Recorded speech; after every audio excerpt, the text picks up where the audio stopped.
what destroyed the French Revolution were many of the same types of voices we're hearing today. These are riots. They are people who are inebriated by rage. I think it was a miracle that saved his life, actually. People today talk like they want to kill each other. And I said, Congressman, they were actually trying to kill each other back then. That's what the Alien and Sedition Acts were. Jonathan, thank you so much for coming on. I am, as you know, a big fan of yours. And as I said to you before the interview started, what I like about you is I get the same thing from you that I get from the Constitution, and that is you're not always on my side. And that's how I know somebody's reading the Constitution the right way, is it doesn't always cut my way. And you're an honest broker, and I've always appreciated that over the years. I want to talk about your new book. You bet. I want to talk about your book, Rage in the Republic. I mean, the name kind of says it all, and it's right where we are. Why did you write the book? Well, you know, the book itself, coming out before the 250th anniversary of the Declaration of Independence, gives us a chance to take stock of not just where we are, but who we are. And the first half of the book looks backwards. It looks at really what were the unique characters and actions that came together to create the most successful democracy in the history of the world. And to do that, I compare two revolutions. It's really a tale of two cities, Philadelphia and Paris, both of which were experiencing growing violence. This is after the revolution in Philadelphia. But one, Philadelphia, stopped almost on a dime. The violence ended with the ratification of the United States Constitution, a system that allowed for pressures to be vented within the system instead of on the streets. Paris, of course, turned into a bloodletting known as the Terror.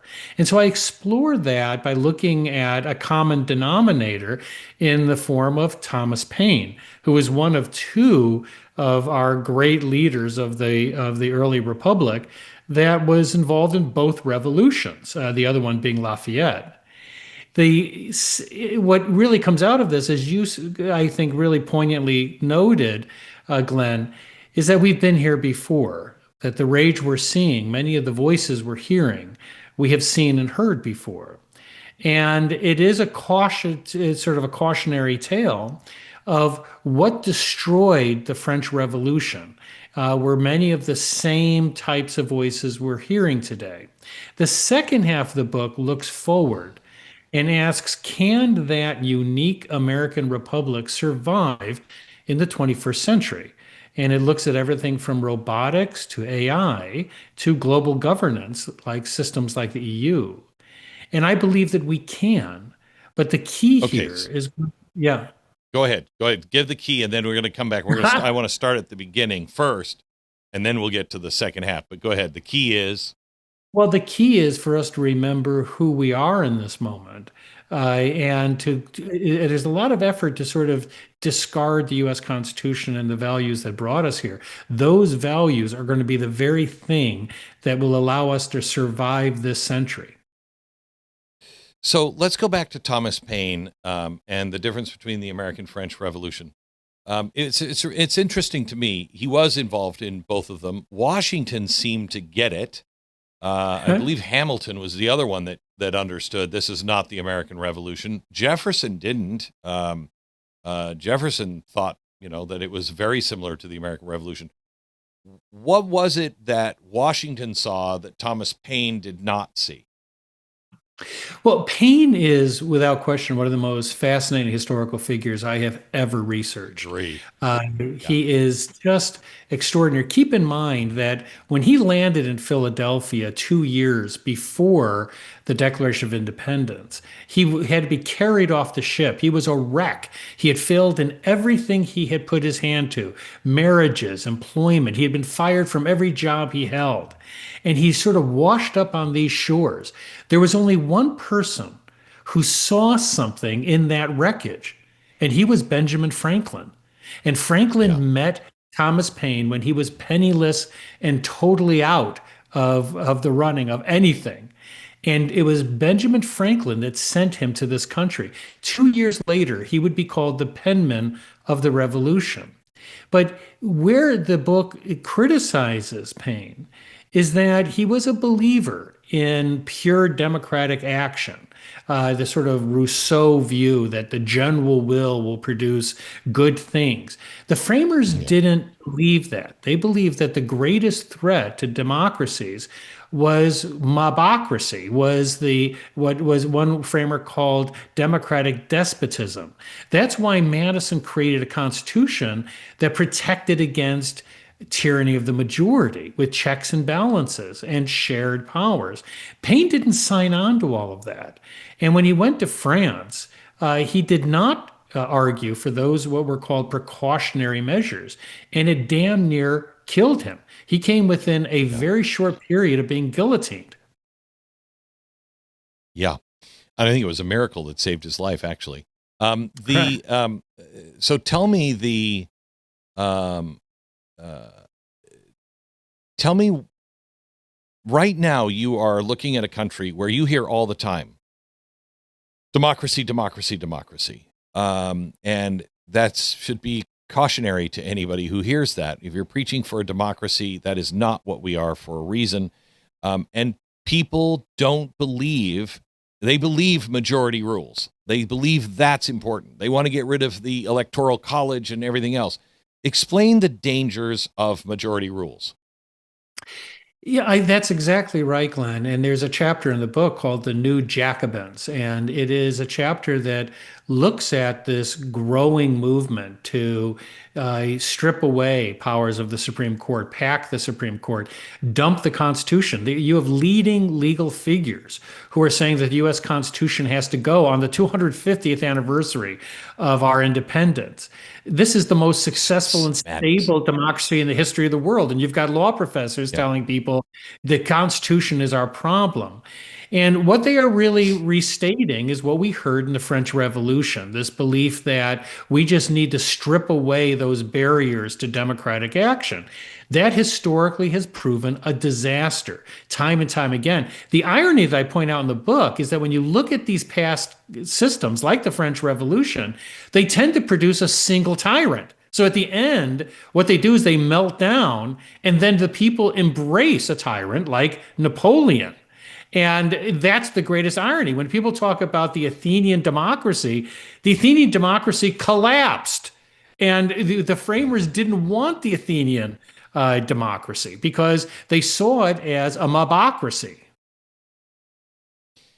That is always the case, isn't it? I mean, very few revolutions end with the people who started them. I think we're one of the only ones that ended with the people, because it ends in a mobocracy, and then people are screaming out, "Somebody make this madness stop!" And that's when you get your dictator.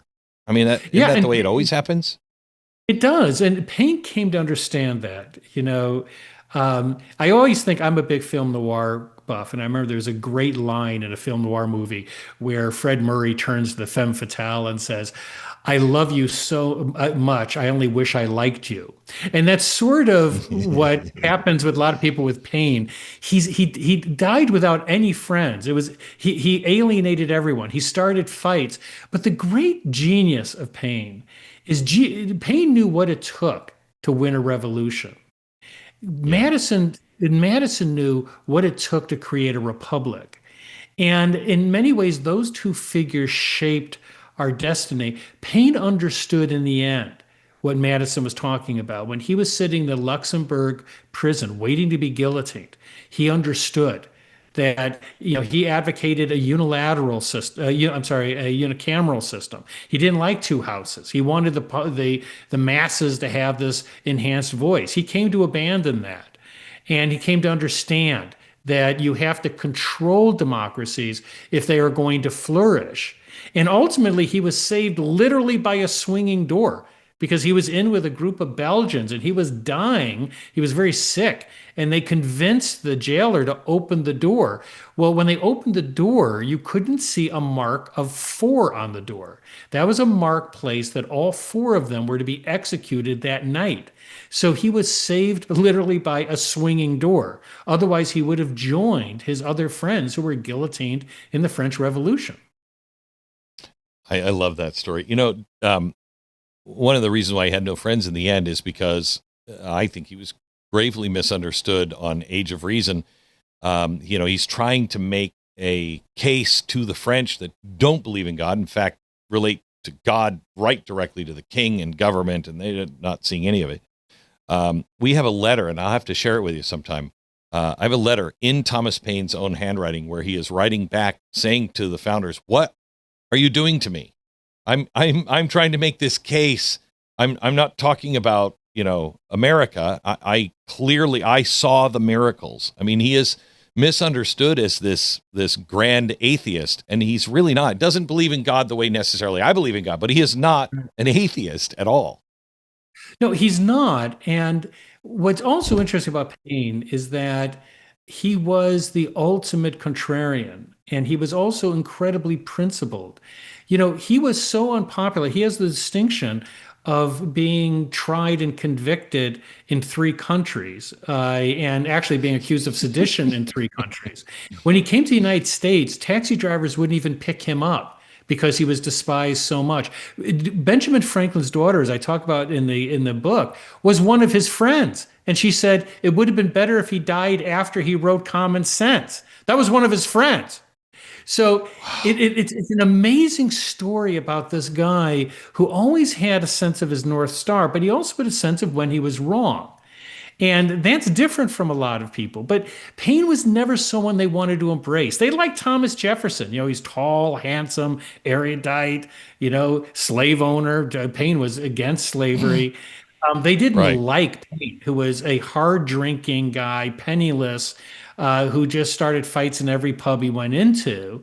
By the way, one of the reasons he was penniless is that he insisted that his works, he had the first bestseller. That's what Common Sense was. It was the first world bestseller. And he insisted that not only should some of that money go to people fighting for the revolution, but that the price should be kept low so everyone could afford it. And I believe 2/3 of Americans had either read it or had a copy of it by the time That's of the revolution, right. which is Right. which is crazy. I mean, there's not 2/3 of anything that has been written, except maybe the Bible in today's America. That's an outrageous, especially in a time when you didn't have books. It's so true. Stat. And I drove my kids crazy for years because I did nothing but research Thomas Paine. And but he is so darned interesting. He was a corset maker like his father and hated it. But corset making may have saved the American Revolution because he hated it so much, he was going to become a privateer, and which is basically a lawful pirate. It was his father, through this secret network of corset makers, that found out and found him on the ship and took him off the ship. That ship went out and was absolutely destroyed by a French privateer. He would have died on that ship. But he ultimately joined another ship and actually became effectively a pirate. And the only reason that's important, as I mentioned in the book, is it gave him something he had never had before: money. When he finished that voyage, he was able to return and study the Enlightenment and go to university classes. So in some ways, we were not only saved by corset making and a swinging door, but strangely enough, piracy. I don't know if we ever would have gotten to the American Revolution without Common Sense. And I don't know if we would have won it without the American crisis. I mean, in a year period, he played such a critical role in clarifying and saying, look, this is common sense. This is what we're fighting for, and driving us to the Declaration. And then when we're losing and we're running from the British and everybody is saying, well, this was a mistake, he galvanizes at least the troops behind Washington. Is it true that he wrote that on the head of a drum? Well, partially it is true. What's interesting is that Oh, his relationship with Washington was really a father-son relationship. He rode into Philadelphia with Washington. Washington credited him with saving the revolution. When he did. Washington was in the winter at Valley Forge and his troops had no morale left, he turned to Thomas Paine and said, "Right." And he did. And it rallied the troops. Now, that relationship I explore in the book towards the end of the French Revolution discussion, because I think the greatest disappointment for Paine, and he didn't show that a lot because a lot of people attacked him, but I think the thing that cut him the deepest was he felt that Washington abandoned him, that when he was sitting in the Luxembourg prison, he did not feel that Washington came to his side. And reading his letters, Well, but when he left, wasn't it? I mean, Washington said this is not the American Revolution. You're wrong, and he was upset at Washington. And didn't Washington at the time make it clear you're on your own, dude? You're on your own, or is that not true? well, I think that it wasn't clear to Paine. Paine dedicated Rights of Okay, Man to Washington, which Washington didn't like. So when he right. sent Washington the books, Washington didn't respond. But then when he got sent to the Luxembourg prison, there was no real strong intervention by the United States to save his life. And you could see it was really having this impact on Paine because Washington really was his North Star. He believed in Yeah. Washington. And that was one of the most telling moments for Paine. That was a very dark period of his life. The French Revolution had turned into the Terror. They were going to execute him. Then suddenly Robespierre was executed instead, and he was released. But I think it was that break with Washington that took its greatest toll on Paine. So I'm convinced there would be no American Revolution without Thomas Paine, but I believe there would be no republic without Washington. Talk to me a little bit about the mob that started to take root after the American Revolution. Yeah, Washington it was terribly important, as you know, Glenn. That he was this rallying figure. It was Paine that gave him the words that he needed. It was Washington that was the symbol. People didn't rally around Paine. In fact, Common Sense was anonymous. And actually, one of his originally, and one of his greatest critics, John Adams, who I think was a bit jealous of Paine's influence, Mhm. admitted that when his wife wrote him and said, people say you wrote Common Sense.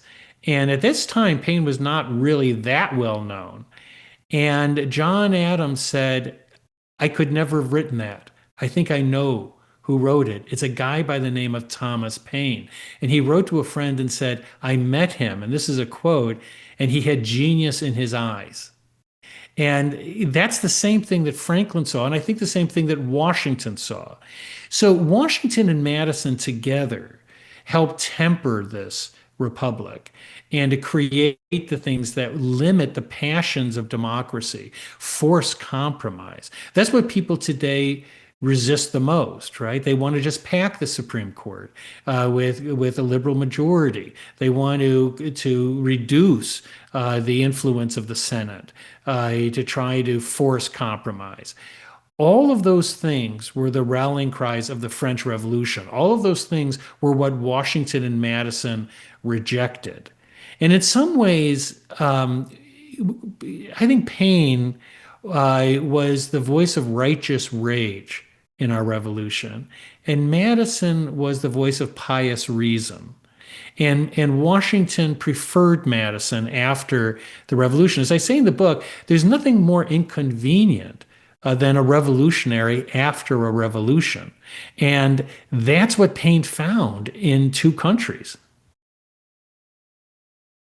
So let's move to today. Um, where's the righteous reason today? Well, that really gets back to where we are, and you're so right about that. I mentioned in the book that when I was working on the French chapter of this book, I was sitting in my office at George Washington, and all of a sudden I heard guillotine, guillotine, guillotine. And I had this sort of odd moment. I felt like I was being pulled into my pages of the French Revolution. In Yeah. fact, students outside my window with a guillotine during the pro-Palestinian protest. They brought a guillotine and they were listing people they wanted to guillotine from the university. Now, I don't think that they really wanted to see anyone guillotined, but it made me think, is it possible? You have that moment of doubt after all of our history. Could we still lose it all? And the answer is, of course, we can. I mean, that's what Benjamin Franklin was talking about when he said, it's your republic if you can keep it. Every generation can lose this gift that we have gotten.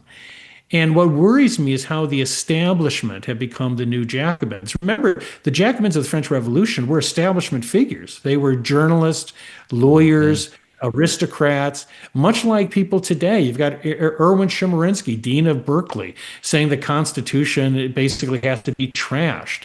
He's just one of a number of people that have said the Constitution is now the problem that we have to get rid of. Those are the familiar voices. You also have politicians now who will not openly say that, but I have talked to senators and congressmen that say nobody reads it, nobody cares, It's all about policy. It's not about the Constitution anymore. So, I mean, while you can say you love the Constitution, your actions show no, you really don't. You don't know it. You don't revere it. You don't follow it.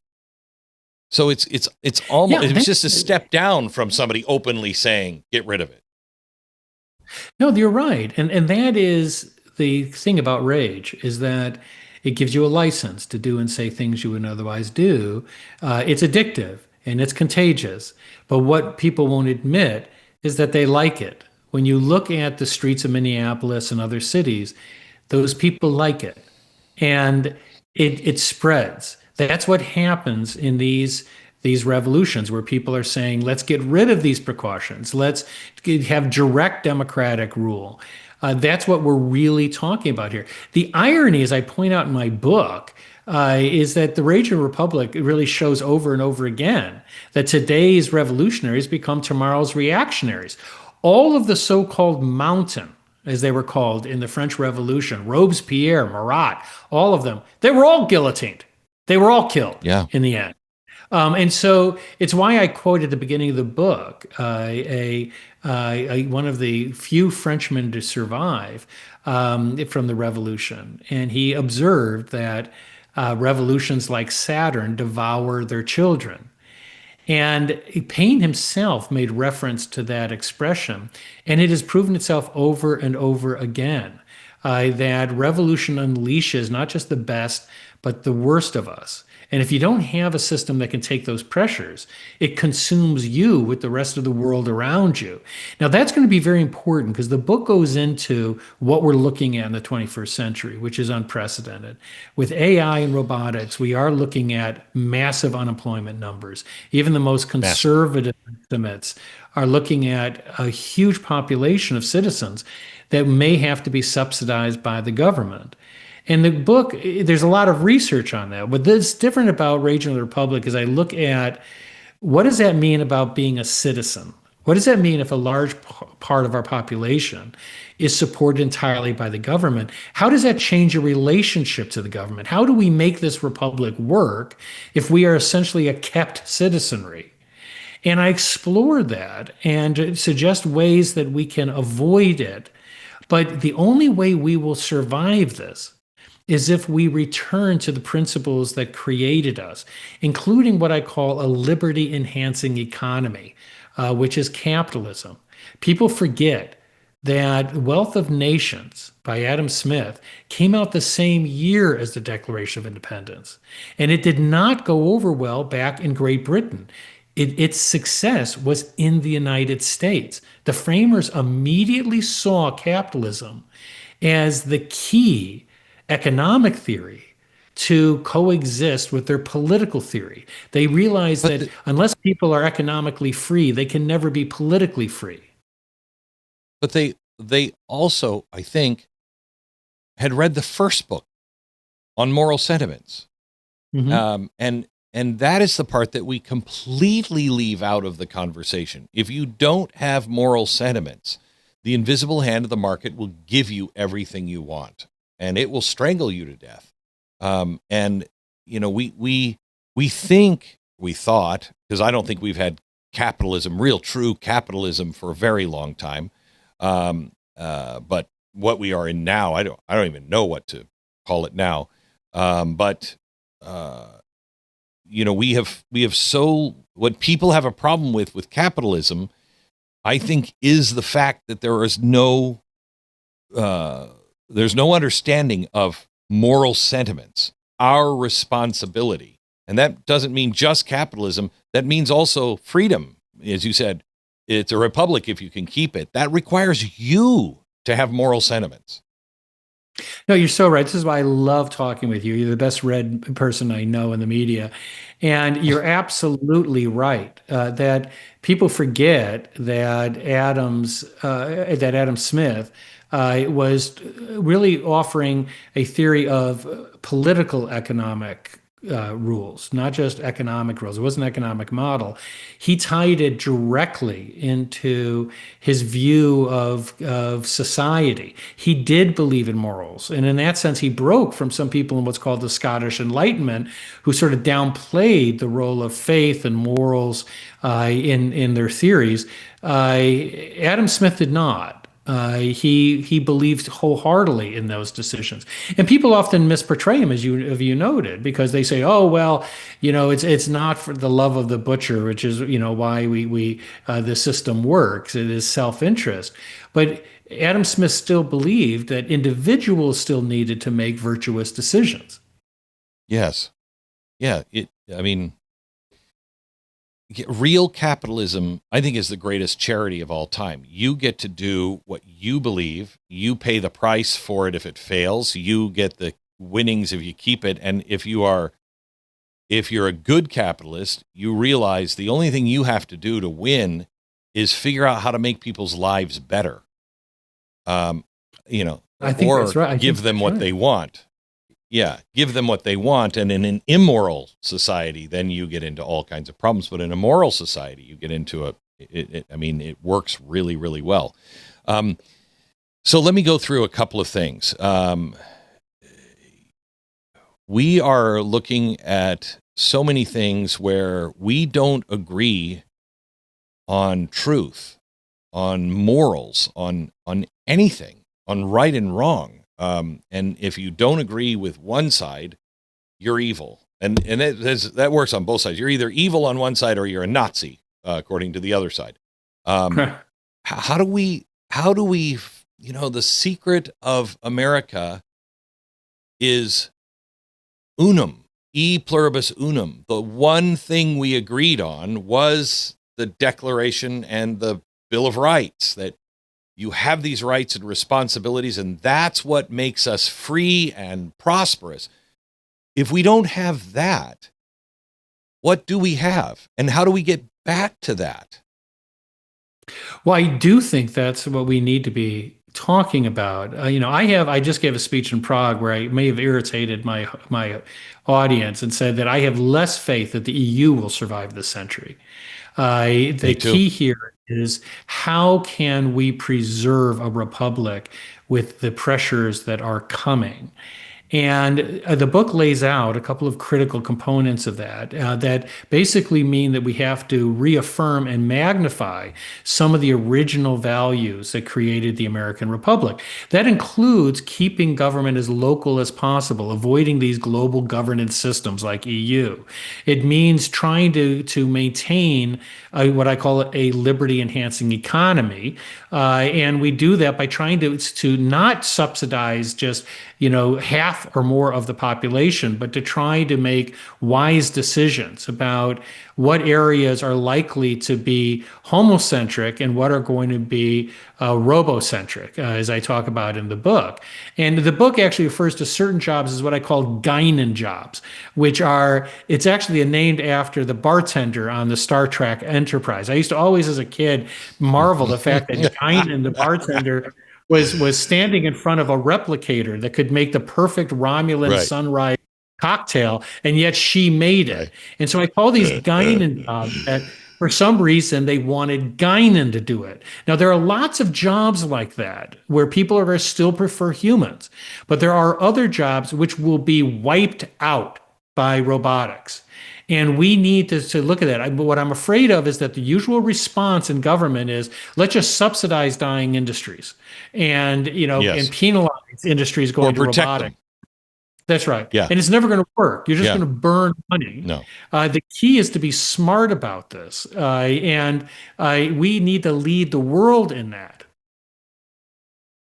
Kondratiev is one of my favorite economists from history, Stalin's economist, and he came up with the Kondratiev wave. And he actually did research when Stalin said, which is better, capitalism or communism? And he's like, let me think that through. The answer to Stalin is whatever you say.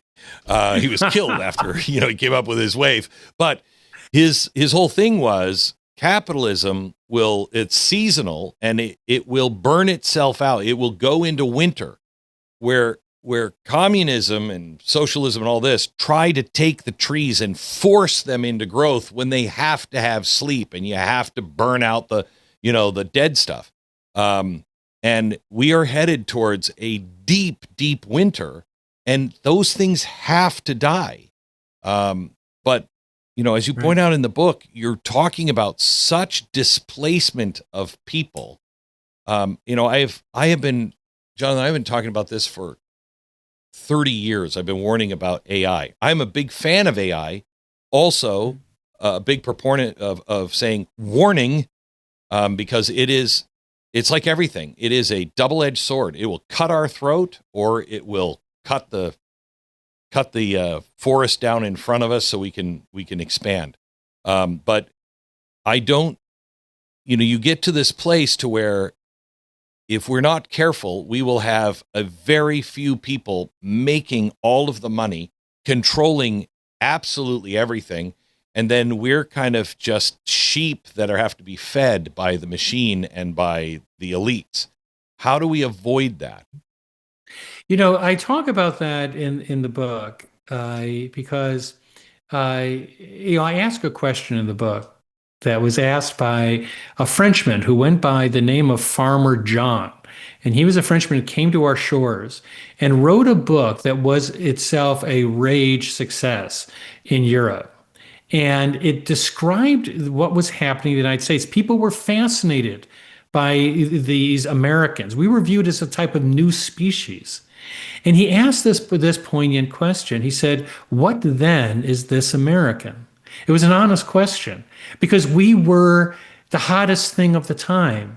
We were the first Enlightenment revolution. And we have to ask ourselves again, what then is this American? Who are we? And the fact is that people came to this country. We don't have a legacy of land or shared culture. We have a legacy of ideas. That's what makes us unique. People came here because they could reinvent themselves the way Thomas Paine did. He came here as a human wreck, as a lifetime failure, and he reinvented himself. And he said at the time when he landed that there was, quote, something special here.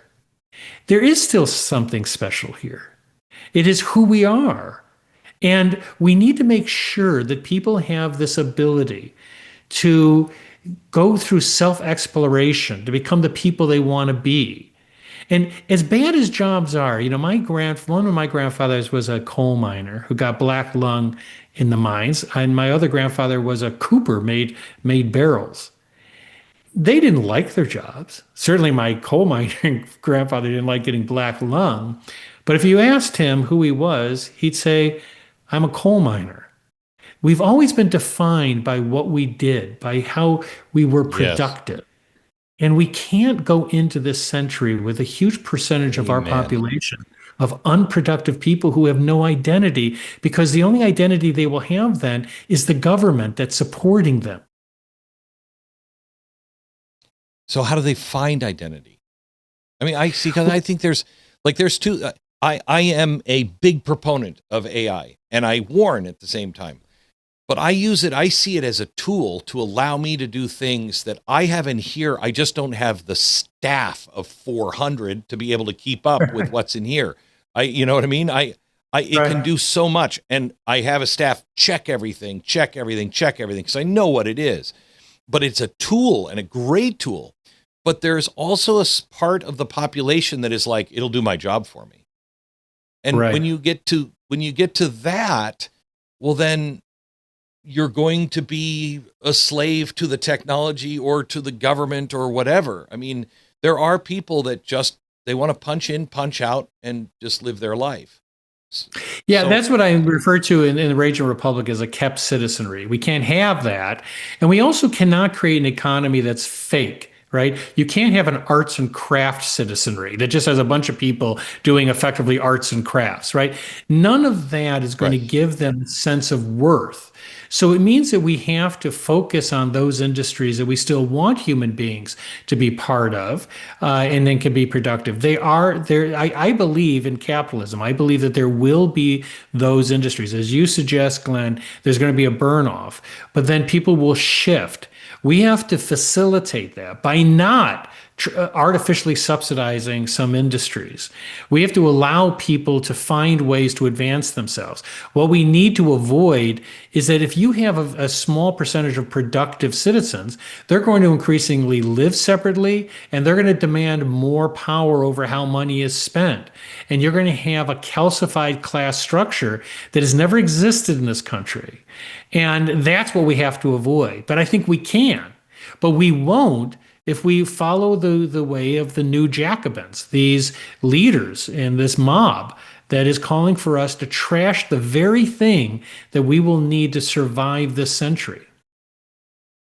There comes a point where everybody starts to feel sore, where your body is offering unhelpful feedback, usually at inconvenient times. You stand up and something like, all of a sudden you're like, hey, that's not good. You reach for the floor thinking that Jesus might be calling you home. This is why you should trust Relief Factor. It's why I take Relief Factor. It's not about pretending you're 20 again or powering through things that, like nothing hurts. It's about supporting your body where a lot of these issues start. Inflammation. So a movement doesn't feel like a negotiation every time you change positions. This is a daily supplement, and that really matters because real improvement usually shows up gradually and naturally. And I know that's the way it happened for me. So one day you realize you got through the morning without even thinking about it. You stood up, walked around, sat back down without making a creaking sound, that worried the dog. Relief Factor, 100% drug-free. It targets inflammation that causes pain so you can move better, feel better, and actually enjoy life again. Try the 3-week quick start. It's $19.95. Go to relieffactor.com or call 800-4-RELIEF, 800, the number 4-RELIEF. Let's see if you're next in getting out of pain.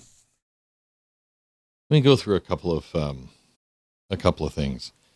How do we get to a place to where, well, first, give me your thoughts on Minnesota and what is happening there. Is that insurrection? Is that a protest? What's happening there? Well, I don't like the term insurrection. People use that at January 6th. I said it wasn't an insurrection that day afterwards. I don't. Can you think define what an insurrection is? An insurrection is truly trying to overthrow the government itself. I think these are riots. They are people who are inebriated by rage. It's also caused by these politicians who are so similar to what I describe in the book in France. They are so much like these figures that enabled the mob in France and then ultimately were themselves guillotined and devoured essentially by the revolution. We're certainly seeing that. I don't think we're at an insurrection here. What should worry us is what these people are saying. That is what it is that they want. They want instant power. They want democratic change without those Madisonian precautions. They want to just get rid of the Supreme Court or stack it, get rid of the Constitution. One of my colleagues has argued that we have to rewrite the First Amendment because it's, quote, aggressively individualistic. These are not fringe voices. Yeah, but these are not fringe voices anymore. I mean, these Right, are I know. figures, and they're telling the public, you know what your problem is? It's this Constitution, it's this republic. Then it can become an insurrection. And what we're seeing in the terms of the sort of unrequited rage will spread. That's the reason I'm so concerned with what we're hearing from Democratic leaders. They want to ride this rage wave to the elections in this year, the midterm elections. They don't realize that history has shown people just like them, who are ultimately declared reactionaries by the mob that they are leading. But for them, the only thing that's important is the midterm elections. I tell you, Jonathan, I've been saying this for a long time. I said this when they first put Michael Moore in the presidential box, maybe in 2004. And I said, you can't put a revolutionary, you can't put a guy who doesn't, fit into that constitutional box and believe in that, and make friends, because it's not him. It's the people who are left of him and left of them and left of them that now have access. And these people will come in. They believe something, and they will come in, and they'll eat you in the end. They will eat you in the end. You think you can control them, but they're actually revolutionaries that actually believe in something. And when you say we're not in an insurrection, I think that the average person in Minneapolis does not consider what they are wanting or thinking about as an insurrection. But you are looking at people who, these Turtle Island people who are saying, America was a mistake, never should be, blah, blah, blah, who are actively working to overthrow the government. Then you have crooked politicians who either think they can control this and use this to their advantage, or I think in some cases to cover their own crimes on something entirely different. That's just a bad stew. It is, and there's nothing more pathetic than watching people like Schumer and Walz, mouthing these revolutionary and reckless rhetoric lines. It's pathetic because this is only going to come out one way. I mean, this mob is not going to embrace those individuals as their leaders. They are the temporary convenience that they need. But what they are unleashing could be uncontrollable. Now, having said that, we have a system that is still working. We have been stress tested before. What worries me are these figures like Chemerinsky and others who want to change the system itself. Because as long as we keep the constitutional system, I have no question about our survival and that we are going to flourish. It's only if they take that system down. And that, unfortunately, is what a lot of these law professors and others are arguing for. So I agree with you. However, there is a step in between this, and that is so pervert it. I mean, how does the president prosecute people for crimes in states where the prosecutors or the attorney general or the even federal judges will not stand with the Constitution and the rule of law of the United States? And I'm not saying there's a lot of them, but there seems to be a lot more than I thought there was. No, there is. I think the New York legal system was an example of that. I covered the Trump trials, and I was in the courtroom when he was tried and convicted. And when I came out, there were people dancing in the street. It was complete ecstasy. It was true rage that was being unleashed, and the joy of it. The legal system failed. Eventually, it corrected it. Eventually, appellate courts did the right thing. Right. I'm hoping they continue to do the right thing. But this is a problem. You have jurors and judges who can ignore the law. But we've had that throughout our history, and we have survived. Fortunately, we have a multi-layered system. It doesn't always happen as fast as we want, but it Has it been works. this bad? Well, yeah. I mean, if you look back at like the Jefferson Adams period, I once was in a hearing, and a member said, Professor, don't tell us about the forming of the republic. People today talk like they want to kill each other, and I said, Congressman, they were actually trying to kill each other back then.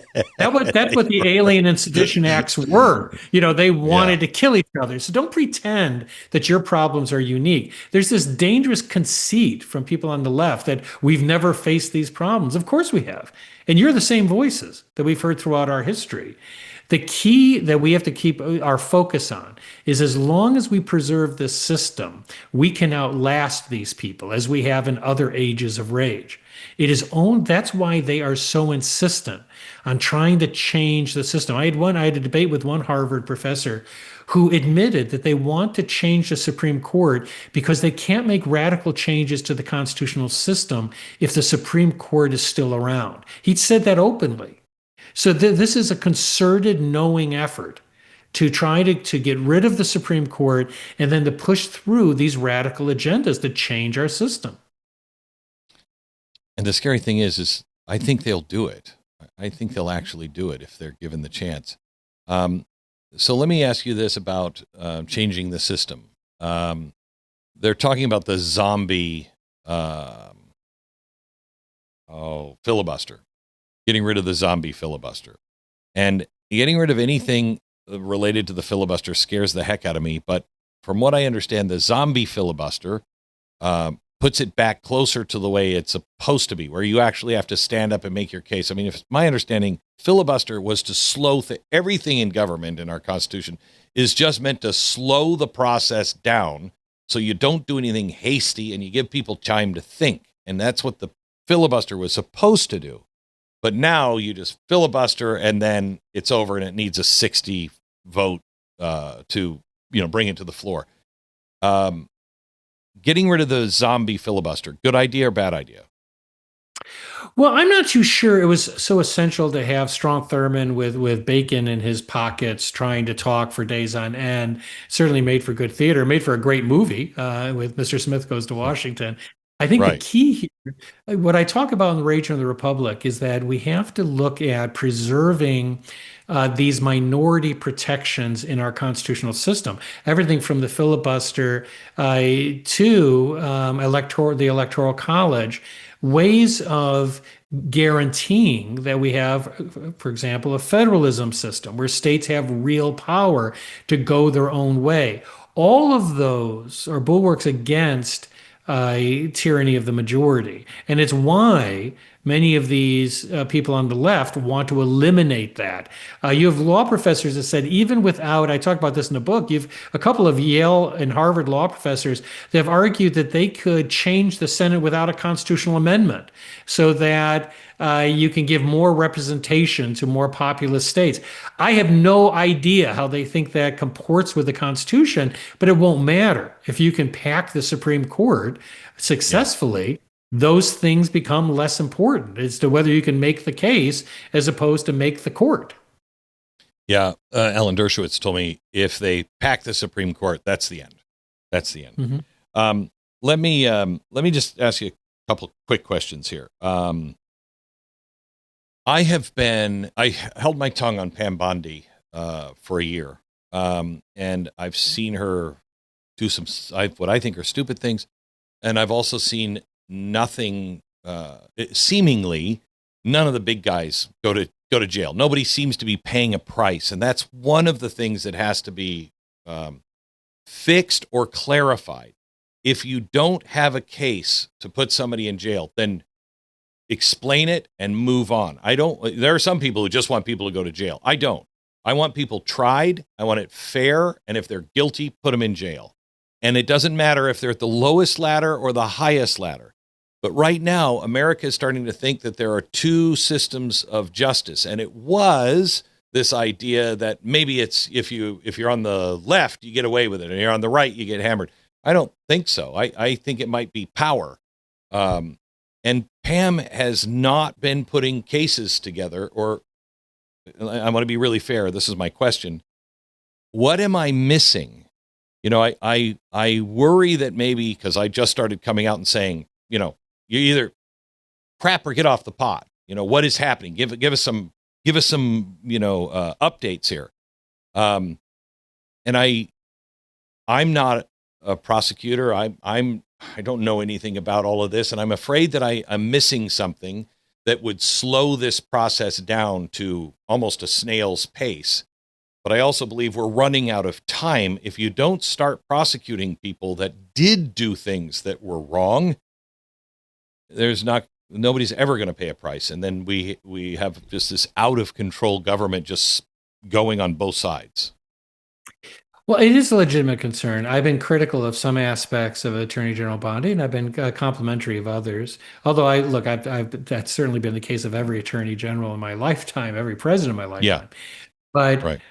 A good test of that is going to be the Clinton impeachment, Clinton contempt sanction.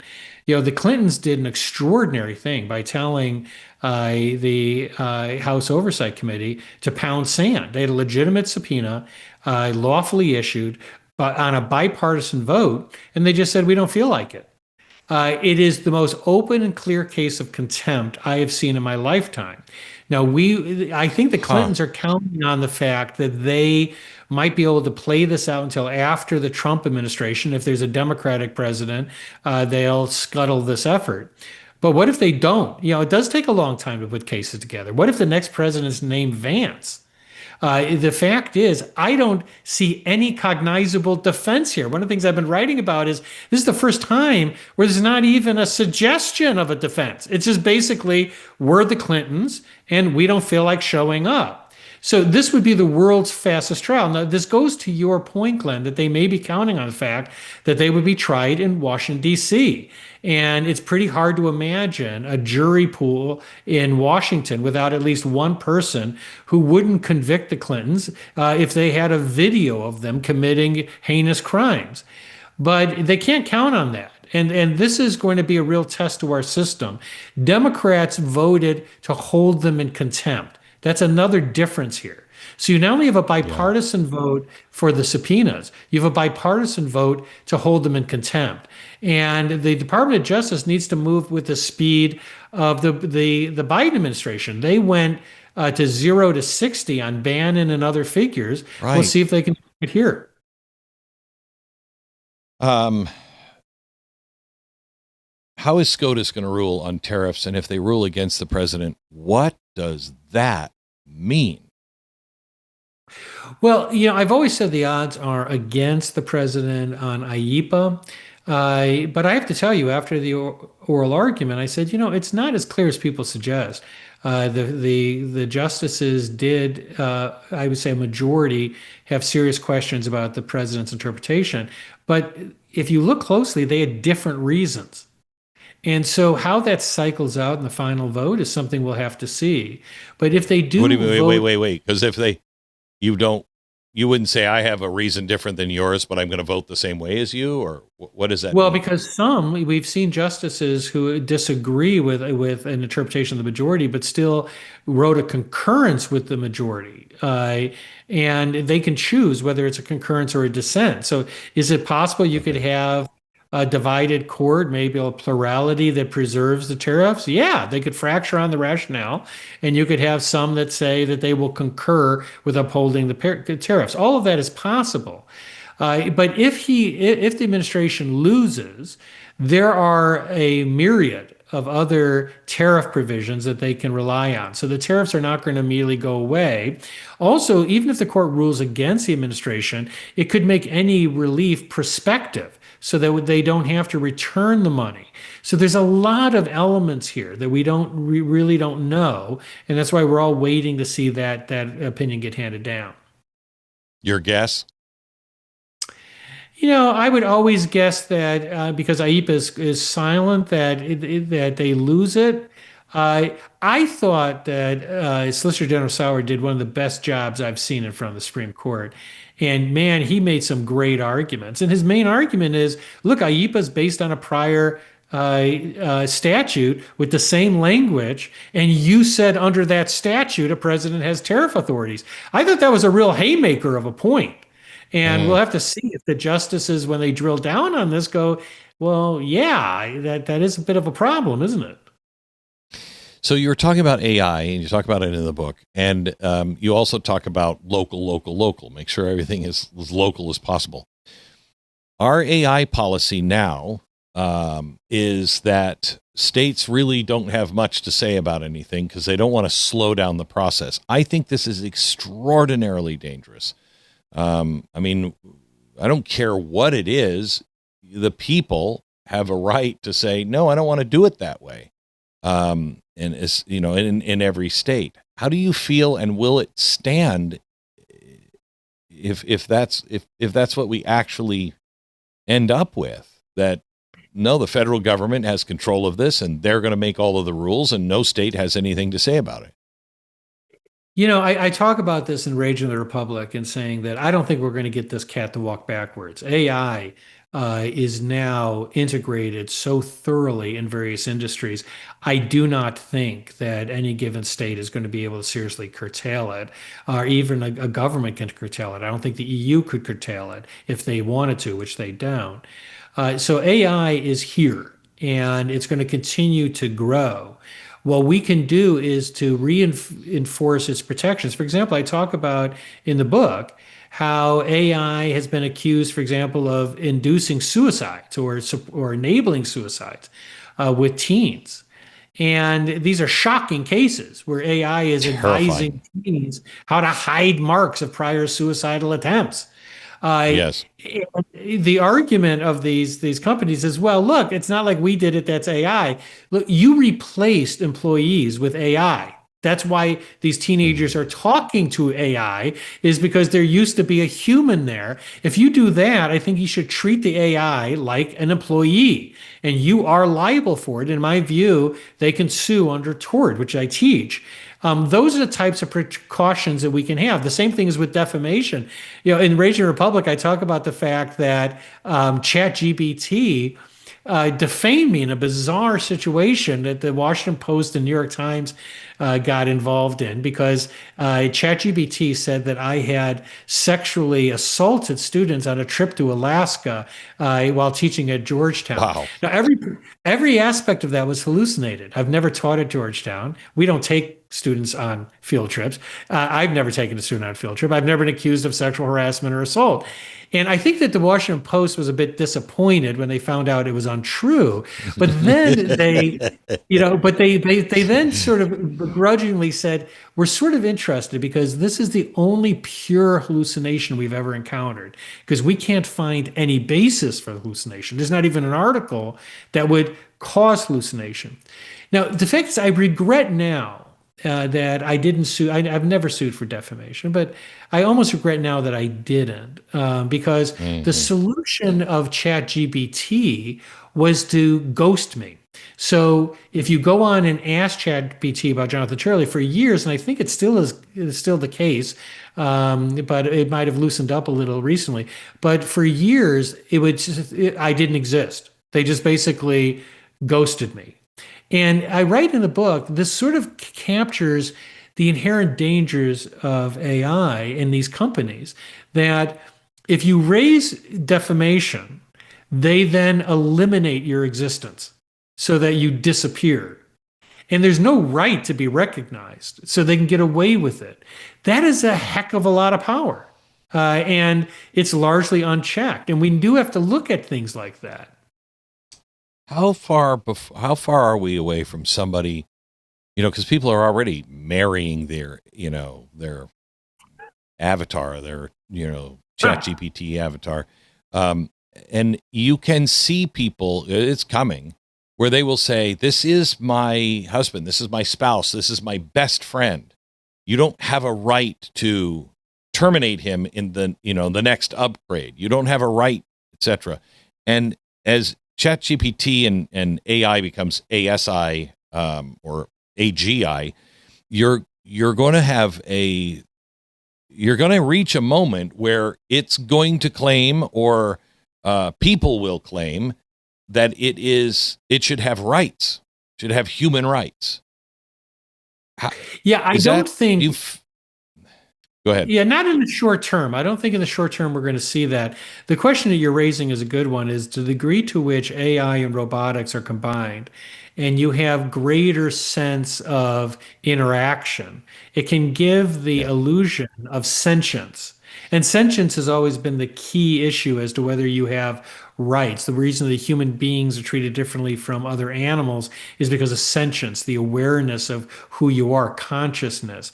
And so this is sort of the Westworld, type of theory that eventually they could break through to sentience. We're a long way from that.